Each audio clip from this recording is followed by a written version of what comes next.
CM Revanth Reddy దేవుళ్ల మీద ఒట్లు పెట్టి అన్నదాతలను మోసం చేశారని మాజీ మంత్రి హరీష్ రావు మండిపడ్డారు. వడ్లు కొనకుండా రైతులను ఆగం చేస్తున్నారని ఆగ్రహం వ్యక్తం చేశారు.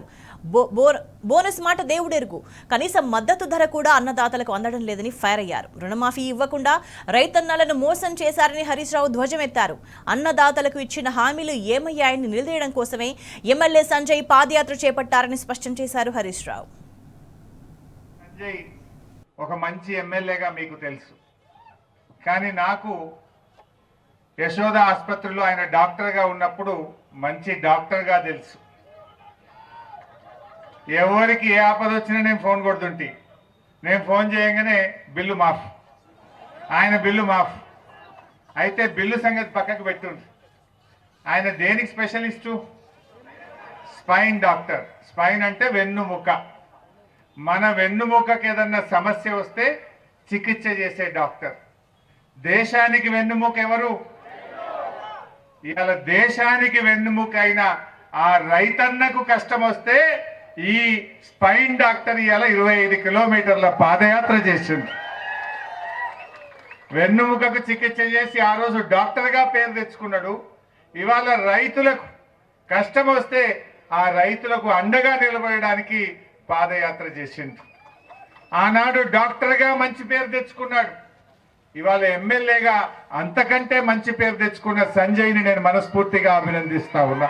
రాజకీయ నాయకులంటే ఎన్నికలు వస్తే, ఓట్లు వస్తే పాదయాత్రలు చేస్తారు. ఇప్పుడేమన్నా ఓట్లు ఉన్నాయా? ఇప్పుడేమన్నా ఎన్నికలు ఉన్నాయా? ఇంకా 4 ఏళ్ల దాకా ఏ ఎలక్షన్ లేదు. కానీ సంజయ్ నిజంగా రైతుల కష్టాలు చూసిండు. సన్న వడ్లు లావట్టలేరు, దొడ్డు వడ్లు కొనే దిక్కు లేదు. రైతులందరూ 1800కి 1900కే వడ్లు అమ్ముకుంటున్నారు. దాదాపు 30% వడ్లు ఇవాళ ఇప్పటికే రైతులు దళారులకు అమ్ముకున్నారు. ధాన్యం మా వాళ్ళు 50% పోయిందంటున్నారు. అంటే ధాన్యం దళారుల పాలైపోయింది. ఈ రేవంత్ రెడ్డి ఏమో నేను 500 బోనస్ ఇస్తా అన్నాడు. కానీ జరుగుతున్నదేంది? 2320కి అమ్ముడు పోవాల్సిన వడ్లు 1800, 1900కే అమ్ముకుంటున్నారు. 2320కి బోనస్ కలిపితే 2820 రూపాయలు రావాలి. కానీ అమ్ముకుంటున్నది 1800. అంటే క్వింటల్ వడ్ల మీద 1000 రూపాయలు రైతులు నష్టపోతా ఉన్నారు. ఈ పుణ్యాత్ముడు మొన్న మహారాష్ట్ర పోయిండు. ఆడ ప్రెస్ మీట్ పెట్టి చెప్తుండు, నేను వడ్లకు బోనస్ ఇస్తున్నా అంటుండు. ఇస్తున్నాడే? మహారాష్ట్రలో పోయి వడ్లకు బోనస్ అంటాడు. ఇక్కడనేమో బోనస్ కాదు 500 తుట్టు అవుతున్నది. 500 బోనస్ కాదు 500 తుట్టు అవుతున్నది. కానీ ఈరోజు ఈ ప్రభుత్వం మొద్దు నిద్రపోతున్నది. మా గంగుల కమలాకర్ అన్న సివిల్ సప్లైస్ మంత్రి ఉండే, నేను ఆర్థిక మంత్రుంటి. వడ్ల కొనుగోలు సీజన్ వస్తుందంటే కేసీఆర్ నెల ముందు మీటింగ్ పెడుతుండే. మా ఇద్దరిని పిలిచి సంచులేమైనాయి, ట్రైనింగ్ ఏమైతుంది, టార్పలిన్ కవర్లు ఉన్నాయా, మాయిశ్చర్ మీటర్లు ఉన్నాయా, అన్ని తయారు చేసుకోమని కమలాకర్ అన్నకి చెప్తుండే. మరి పైసలు తయారు పెట్టుండ్రి. వడ్లు కొనంగానే 24 గంటల్లో రైతుల అకౌంట్లలో పైసలు పడాలని నాకు చెప్తుండే, తయారు చేస్తుండే కేసీఆర్.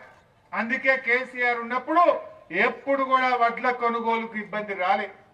కానీ వీళ్ళు ఈ కాంగ్రెస్ ప్రభుత్వం మాటలు ఎక్కువ, చేతలు తక్కువ. ఏ ఒక్కటన్న హామీ నిలబెట్టుకుందరా? ఇవాళ సంజయ్ ఎందుకు పాదయాత్ర చేసిండు? గా వడ్లు కొనమని ఈ కాంగ్రెస్ ప్రభుత్వం కళ్ళు తెరిపించడం కోసం ఇవాళ సంజయ్ గారు పాదయాత్ర చేసిండు. ఇవాళ కల్లాలలో 15 రోజులు 20 రోజుల నుంచి రైతులు కావలి కాస్తున్నారు. పొద్దుందాకా కోతుల భయం, పొద్దుమీకి అడవి పందుల భయం, ఎక్కడ అకాల వర్షాలు పడతాయో, వడ్లు తడుస్తాయో అని ఒక ఆందోళనలో రైతులు ఉన్నారు. ఆ రైతులకు వడ్లు కొనాలి, ఆ రైతులకు మద్దతు ధర రావాలి, రైతులకు న్యాయం జరగాలని ఇవాళ సంజయ్ గారు మీకోసం పాదయాత్ర చేశారు.